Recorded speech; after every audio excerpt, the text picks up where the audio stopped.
हरियाणा के शिक्षा मंत्री कंवरपाल गुर्जर जी इस समय हमारे साथ मौजूद हैं। इनसे हम जानते हैं कि आखिर स्कूल सर 16 जुलाई से खुलने जा रहे हैं, क्या एहतियात होंगे, किस तरह गाइडलाइन होगी, क्योंकि तीसरी लहर भी आने की उम्मीद जताई जा रही है जिस तरह से। तो पूरे मामले पर किस तरह से आप 16 जुलाई को स्कूल खोलने जा रहे हैं, इवन ओड होगा या किस तरह से, क्या कहेंगे सर? नहीं, अभी इस प्रकार का कुछ नहीं। अभी सभी बच्चे उसमें बुलाए गए हैं और अगर बच्चों की संख्या बढ़ती है तो उसके बाद इवन ओड का हम विचार करेंगे। और जहाँ तक आपने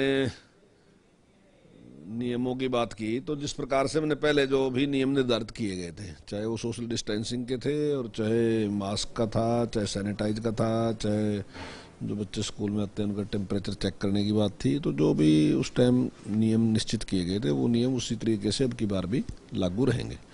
और उन नियमों के तहत ही हम जो है स्कूल खोलने जा रहे हैं। सर, जिस तरह से तीसरी लहर की हम बात कर रहे हैं, बच्चों के अभिभावकों से उनके साथ आपकी बातचीत हुई या किस तरह से आपके तालमेल हो पा रहा है उनके साथ, और किस तरह से आप बातचीत करेंगे उनके साथ, क्योंकि तीसरी लहर का भी जो बताया जा रहा है वो आखिर काफ़ी गंभीर हो सकते हैं, तो क्या कहेंगे सर?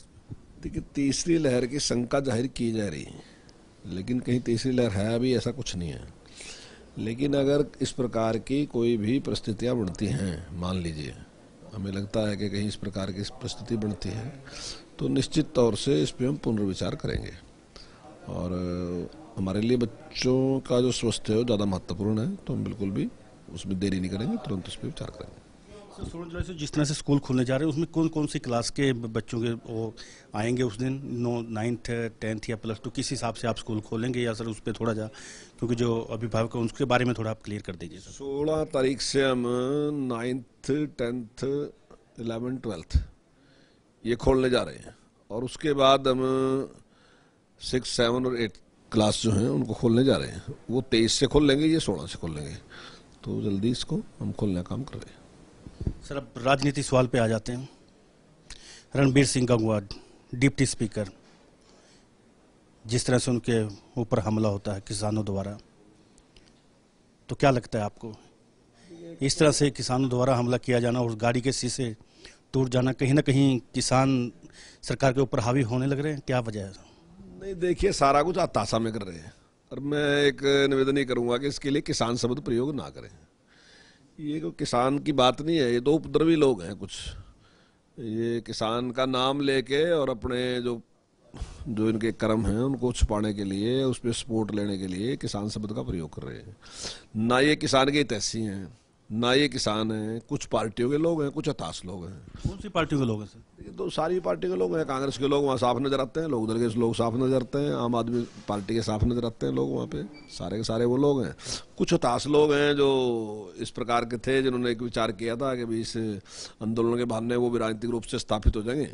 लेकिन अब इनके सारे कारनामों को देखने के बाद जो आम आदमी इनके साथ लगा था, जिसको ड्रैगन लगाया था कि आपकी ज़मीन पे कब्जा हो जाएगा, मंडी समाप्त हो जाएगी, आपका क्या होगा, तो वो भी इनके साथ आया था। लेकिन जब उसने विचार किया और इनका सबका व्यवहार देखा, क्योंकि इनका लोकतंत्र में कोई विश्वास नहीं, ये तर्क वितर्क में कोई विश्वास नहीं रखते। ये तो कहते हैं जो कुछ हमने कह दिया, और कह दिया भी डंडे के साथ कह दिया, कोई ऐसे भी नहीं कह दिया। तो उसके साथ भी चाहे पत्थर मारना पड़ेगा इन्हें तो भी करेंगे, डंडा चलाना पड़ेगा। तो जो भले आदमी है वो लोग अपने घर चले गए, वो इनके साथ नहीं है। तो अब ये ताशा का माहौल है इनका, इसीलिए ताशा में ये करना चाह रहे, किसी गाड़ी को पत्थर मार दिया, किसी का ये कर दिया। तो निश्चित तौर से इनके खिलाफ कानूनी कार्रवाई की जाएगी, सख्त से सख्त कार्रवाई करेंगे इनके खिलाफ। क्या लगता है पुलिस की नाकामी रही कहीं पर? क्योंकि रणबीर सिंह गंगवा ने क्लियर कर दिया कि कहीं ना कहीं पर पुलिस की नाकामी रही, तो क्या आप मानते हैं पुलिस की नाकामी रही वहाँ पे? तौर से उसकी जांच कराई जाएगी, और अगर जांच की जाए में पुलिस के लोग भी दोषी पाएंगे तो उनके खिलाफ भी कार्रवाई की जाएगी, और जिन लोगों ने इस प्रकार का ये कुकृत्य किया उनके खिलाफ भी कार्रवाई की जाएगी सख्त से सख्त। सर, ऐसा लगता है किसान ज़्यादा हावी हो रहे हैं सरकार के ऊपर, ऐसा लगता है, क्योंकि किसान कहीं आपके प्रोग्राम नहीं करने दे रहे, कहीं पे प्रोग्राम होते हैं आपके वो कैंसिल किए जाते हैं, तो ऐसा क्या इस हिसाब से कैसे होगा? क्योंकि स्थिति ज़्यादा अच्छी नहीं लग रही है। हाँ, नहीं, मैं आपकी बात से सहमत हूँ कि वाकई ये लोग जो हैं वो ज़्यादा उपद्रव बेचारे कहीं भी जाके, कहीं भी गाँव में जाते हैं तो उसको, अब देखिए, डिस्टर्ब करने के लिए कोई बहुत ज़्यादा लोगों की जरूरत नहीं होती। डिस्टर्ब तो कोई भी कर दे। अगर आपकी एक पूरी जनसभा चल रही तो एक आदमी भी उसको डिस्टर्ब कर सकता है। तो इस तरीके के लोग हैं ये, जो किसी भी बात को, नियम को, तर्क को कहीं नहीं मानते। इनके पास कोई ऐसा एजेंडा नहीं है जिसको लेके ये कोई अपनी बात रखे, बस ये तो केवल डिस्टर्ब करने वाले लोग हैं। लेकिन सरकार की सोच ये थी कि वो बल प्रयोग ना करे और ये सब कुछ इसी प्रकार से ठीक से हो जाए। लेकिन आज मैं समझता हूँ कि समाज का जो समर्थन था वो आहिस्ता आहिस्ता इनसे पीछे हट रहा है। वो सारा सारा वर्ग, कहाँ कुछ लोग पॉलिटिशियन हैं वो अपनी राजनीतिक रोटियां सेकने के लिए ये सारा कुछ कर रहे हैं, तो निश्चित सरकार उसमें सख्त कार्रवाई करेगी, मेरा पूरा विश्वास है। सर, किसान नेता राकेश टिकैत का एक बयान भी आया, कल आपने भी देखा होगा। उन्होंने कहा है कि सरकार या तो मान जाए सितंबर तक या कानून वापस ले ले, अदरवाइज उसके बाद जो हाल होगा वो सरकार को पता लगेगा। तो किस तरह से देखते हैं आप? नहीं, अभी तक कौन सा कोई कसर छोड़ रखी है, अभी सारा कुछ वही कर रहे हैं। चाहे वो 15 अगस्त की 26 जनवरी की बात है जो लाल किले पे उन्होंने किया, चाहे उसकी बात है, और चाहे अभी आप गंगवा जी की बात करें वो बात लगा लो, और चाहे वो पहले और दूसरे उपद्रव इन्होंने किए, तो कोई उसमें कमी नहीं छोड़ रखी है। अभी तक तो सरकार ने ही उदारता बरत रखी थी, लेकिन ये उदारता को सरकार की कमजोरी समझ रहे हैं। तो निश्चित तौर से सरकार को सख्त होना पड़ेगा, और इस तरीके से तो किसी को भी अधिकार नहीं है कानून तोड़ने का। हर आदमी को एक राइट है, चाहे वो आपकी दुकान है, चाहे आपकी फैक्ट्री है, चाहे आपका बिजनेस कुछ भी आपका, चाहे आपकी खेती है, तो हमेशा जो उसमें काम कर रहा था वो मालिक के पास जाएगा और मालिक से कहेगा कि भाई क्या करना, अपनी बात रखा सामने। तो यहाँ मालिक कौन है? यहाँ मालिक जनता है। तो जनता के पास जाओ, अगर इनको लगता है कुछ कि सरकार ने गलत कर दिया तो जनता को जाके समझाओ इस बात को कि सरकार ने गलत कर दिया, और सरकार जनता के पास जाएगी। सरकार भी जनता ने चुनी है, तो सरकार भी जनता के पास जाएगी, वो अपनी बात रखेगी, इन्हें अपनी बात रखेगी। और अगर जनता को लगता है कि इनकी बात ठीक है तो अगली बार कानून बनाने का अधिकार इनको दे देंगे। लेकिन ये तो गए थे जनता के पास, जनता का तो कोई विश्वास नहीं है इनके प्रति।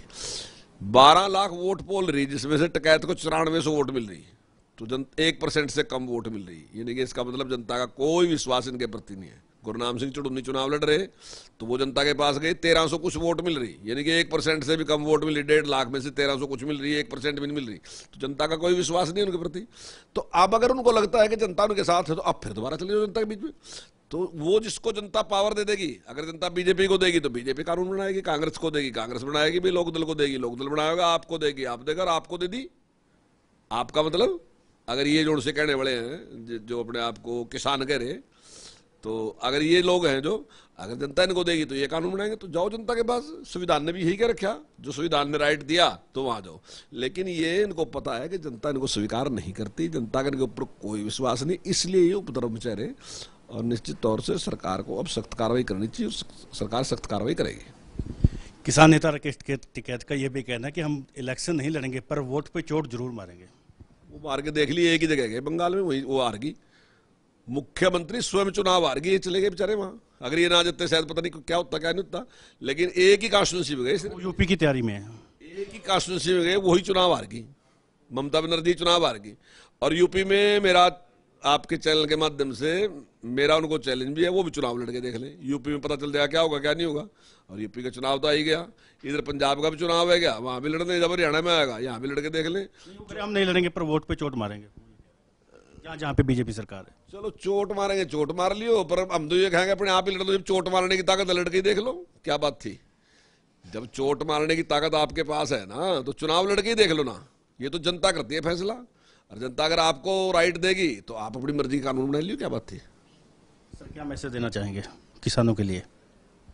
नहीं, देखिए, मैं किसान तो ठीक ठाक है, बिल्कुल खुश है किसान। किसानों के लिए जो काम इस सरकार ने किया ना जी, चाहे तो एमएसपी बढ़ाने का लगा लो, हमने 2 गुना से ज्यादा एमएसपी बढ़ाया इनके मुकाबले में। कांग्रेस ने जो 5 साल में बढ़ाया उससे 2 गुना हमने एमएसपी बढ़ाया। जो फसल की खरीद है वो भी हमने इनसे बहुत ज्यादा की। इन्होंने अगर 2 फसलों की करी तो हमने 9 फसलों की करी। चाहे किसान का कोई कर्ज था, वो कर्ज भी हमने, जो उस पर ब्याज था वो 1001 करोड़ रुपए हमने हरियाणा सरकार ने माफ किए, जबकि आज तक इस सरकार ने, क्या बिजली के बिल की बात थी, हमने सारे जो भी उसके ऊपर पेनल्टीज लगी थी वो सारी माफ करने का काम किया। हमने जो कृषि लोन था वो हमने कोऑपरेटिव का 0% पे शुरू किया देना, छूट दी, 0% पे उसको लोन दिया। अब हमने जो राष्ट्रीयकृत बैंक है जिनकी 3 लाख तक की लिमिट है उसको 0% पे कर दिया। हमने किसान के खाते में 6,000 रुपये डालने का काम किया, उसकी मदद करने का काम किया। हमने पानी टेल तक पहुंचाने का काम किया। हमने जो सड़कें हैं उनको अच्छी सड़कें बना के दी ताकि किसान अपनी चीज को दूर दराज भी लेके जाना हो बेचने के लिए, दिल्ली बेचना हो, कहीं बेचना हो, उसको मिले। अभी हमने किसान के कच्चे रास्ते जो थे उनको पक्का करना शुरू कर दिया। तो किसान के लिए जो काम इस सरकार ने किया वो आज तक किसी भी सरकार ने ऐसा काम किसान के लिए नहीं किया। किसान अभी भी खुश नहीं है मंत्री जी, तो कैसी क्या बात है, क्या लगता है आपको? क्योंकि किसान अभी भी आपने देखा वहीं पे रोड पे देख लो आपके प्रोग्राम ये वो, कहीं ना कहीं क्या लगता है आपको, कहीं ना कहीं समझाने में कहीं ना कहीं कमी रही है? देखिए, किसान हमारे से पूरी तरह संतुष्ट है, किसान हमारे से खुश है। कुछ उपद्रवी लोग हैं सर, वो उपद्रवी लोग कौन है सर? वो तो आप वही जाकर देख लो, कुछ तो उपद्रवी हैं और कुछ सर बताएंगे तो कौन सर बताएं? नहीं, जो भी ये किसान यूनियन के लोग हैं जिस प्रकार से व्यवहार करते हैं, तो जिस प्रकार से अभी अब आपने गंगवा जी की बात की, वहाँ की बात है, चाहे वो 26 जनवरी की बात है, चाहे टिकरी बॉर्डर की बात है, जिस प्रकार के झगड़े करे, चाहे कहीं और दूसरी जगह की बात है, तो इस प्रकार के कुछ लोग हैं जो अपने आप को राजनीति में स्थापित करना चाहते हैं, लेकिन वो स्थापित इस प्रकार से झगड़े कर। और दूसरी तरफ को राजनीतिक पार्टियां हैं जिनको लगता है कि अगर आप व्यवस्था फैला देंगे तो शायद उनको अगली बार कोई चांस मिले, लोग वोट मिल जाए।